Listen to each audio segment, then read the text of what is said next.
Hello everyone, welcome back to my channel maths winner. आज हम लोग क्लास 10th का एक्सरसाइज 8.1 का क्वेश्चन नंबर 9 देखेंगे, जिसमें क्या दिया हुआ है, in triangle A B C right angle at B पर है।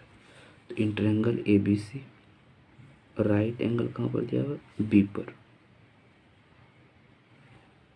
तो A B C right angle B पर दिया हुआ है। तो ए बी और C right angle at B पर। इफ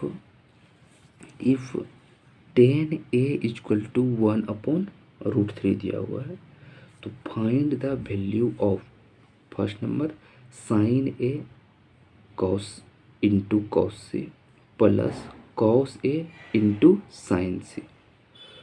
सेकेंड नंबर में उसका वैल्यू निकालना है cos A into cos C minus sine A into sine C. Given क्या दिया हुआ है, tan a equal to, given है tan a इक्वल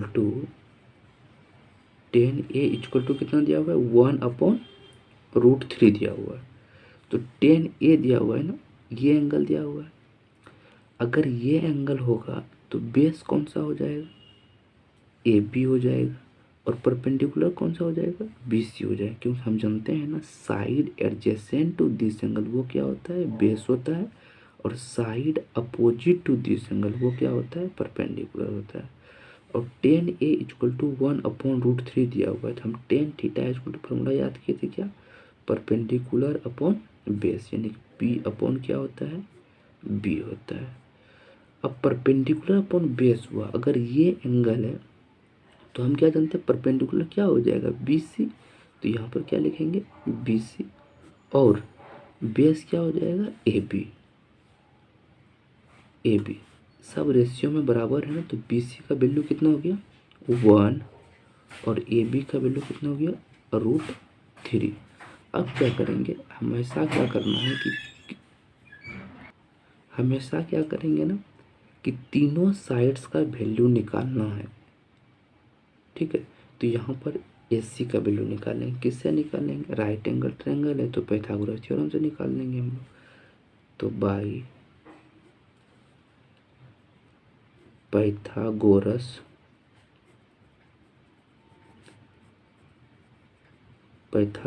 थ्योरम, ठीक है।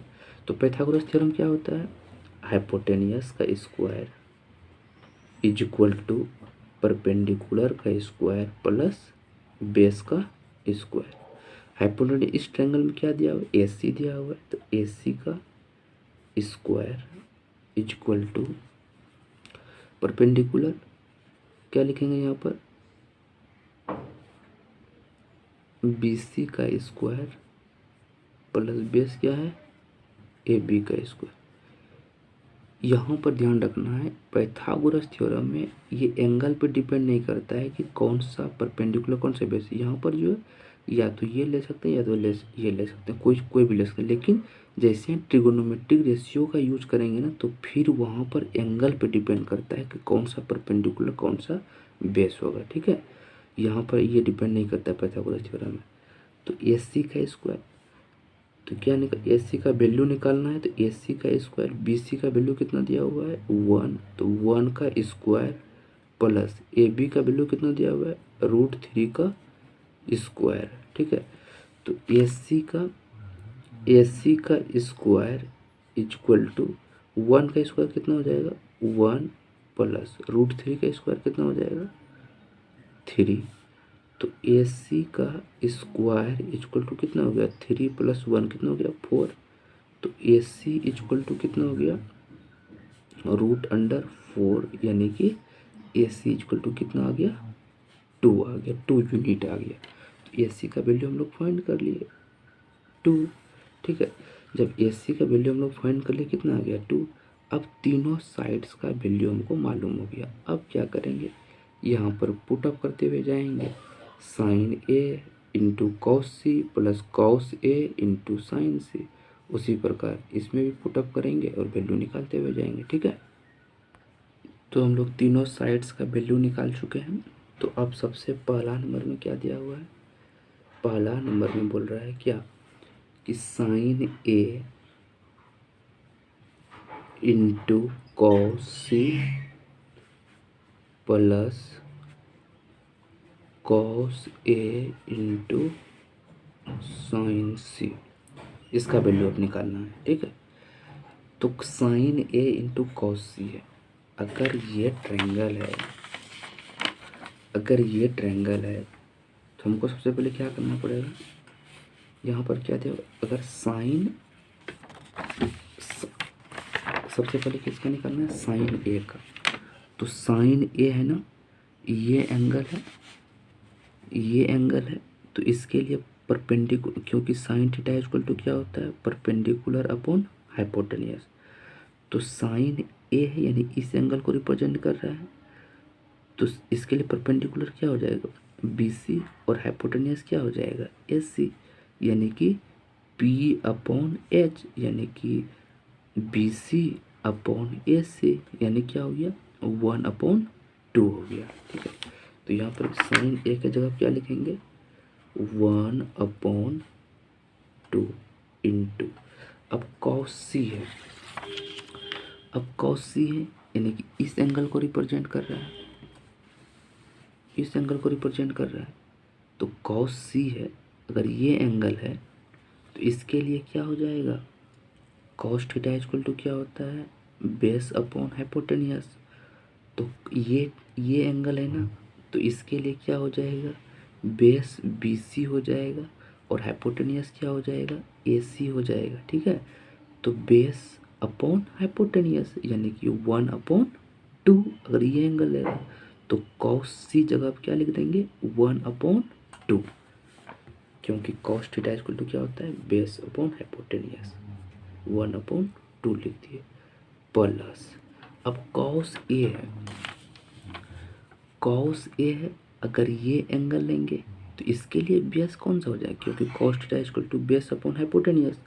अगर ये एंगल लेंगे तो बेस क्या हो जाएगा, ए बी, क्यों हम जानते हैं कि side adjacent to this angle base होता है, और side opposite to this angle क्या होता है, परपेंडिकुलर होता है।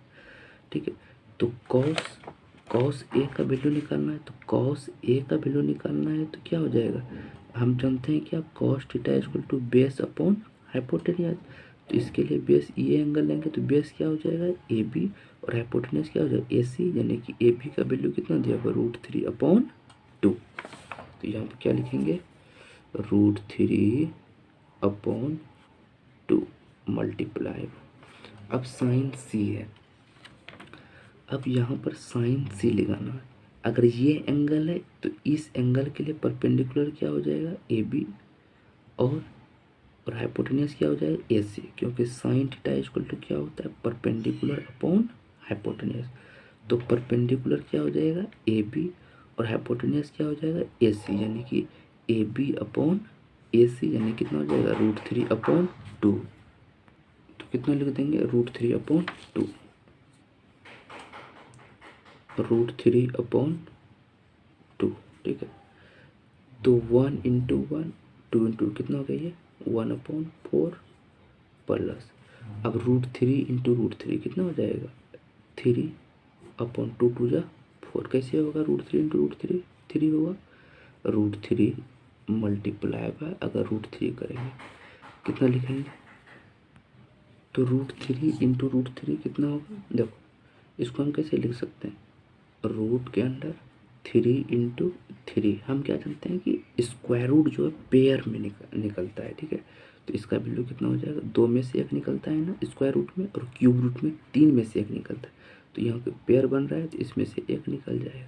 ठीक है, तो इसी कारण यहाँ पर 3 वैल्यू हो गया। ठीक है, अब क्या कर लेंगे, इसका एलसीएम ले लेंगे, कितना हो जाएगा 4, और ये क्या हो जाएगा 1 + 3, यानी कितना आ गया, कितना आ गया, 3 + 1 कितना होगा, 4/4, कितना आ गया ये 1, ये हम लोग का क्या आ जाएगा, आंसर आ जाएगा। ठीक है, अब सेकेंड नंबर में क्या बोल रहा है, अब सेकेंड में इसी क्वेश्चन का सेकेंड नंबर भी है, क्या बोल रहा है, किसका वैल्यू निकालना है, कॉस ए, यहाँ पर second number cos A into cos C minus sine A into sine सी का वैल्यू निकालना है। तो cos A into cos C minus sine A into sine सी। ठीक है, तो कॉस ए है ना, तो कॉस ए है, कॉस ए के लिए क्या होता है बेस अपॉन हाइपोटेन्यूज। तो ये एंगल है तो बेस क्या हो जाएगा ए बी, और हाइपोटेन्यूज क्या हो जाएगा ए सी, यानी कि √3/2। तो यहाँ पे क्या लिखेंगे √3/2 इंटू कॉस सी है, कॉस सी है, तो कॉस सी है, ये अगर एंगल लेंगे तो इसके लिए बेस क्या हो जाएगा बी सी, और हाइपोटेन्यूज क्या हो जाएगा एस सी, क्योंकि कॉस रेस को बेस अपॉन हाइपोटेन्यूज, तो कितना हो जाएगा 1/2। तो 1/2 माइनस साइन ए है, साइन ए है नहीं, अगर ये एंगल लेंगे तो ये एंगल लेंगे साइन ए है, तो इसके लिए क्या हो जाएगा पर क्या होता है sine theta equal to perpendicular upon hypotenuse. तो क्या हो जाएगा अगर ये एंगल है तो परपेंडिकुलर क्या हो जाएगा बी सी, और हाइपोटेन्यूज तो फिक्स है जो क्या हो जाएगा ए सी, यानी कि 1/2। तो 1/2 मल्टीप्लाई साइन सी है, साइन सी का वैल्यू है तो साइन सी करना है। यहाँ पर अगर ये एंगल लेंगे तो sine theta equal to perpendicular upon hypotenuse, हमको परपेंडिकुलर और हाइपोटेन्यूज खोजना है। तो ये अगर एंगल है तो परपेंडिकुलर क्या हो जाएगा ए बी, और हाइपोटेन्यूज क्या हो जाएगा ए सी, यानी कि √3/2। तो यहाँ पर क्या लिखेंगे √3/2। ठीक है, अब क्या इसको सिंप्लीफाई कर लेते हैं, √3 × 1 कितना √3/4 माइनस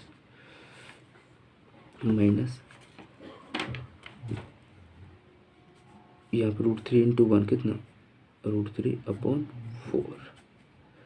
एलसीएम ले लेंगे, कितना आ जाएगा 4 एलसीएम आ जाएगा, √3 माइनस √3 कितना हो गया 0, ऊपर पे 0/4। अब हम क्या जानते हैं 0 समथिंग क्या होता है 0, लेकिन समथिंग अपॉन 0 क्या होता है इन्फिनिटी होता है। ठीक है, तो इसका वैल्यू कितना आ गया 0। तो question number 9, I think 9, yes, question number 9 क्या हो गया कंप्लीट हो गया। मिलते हैं अगले वीडियो में। ठीक है।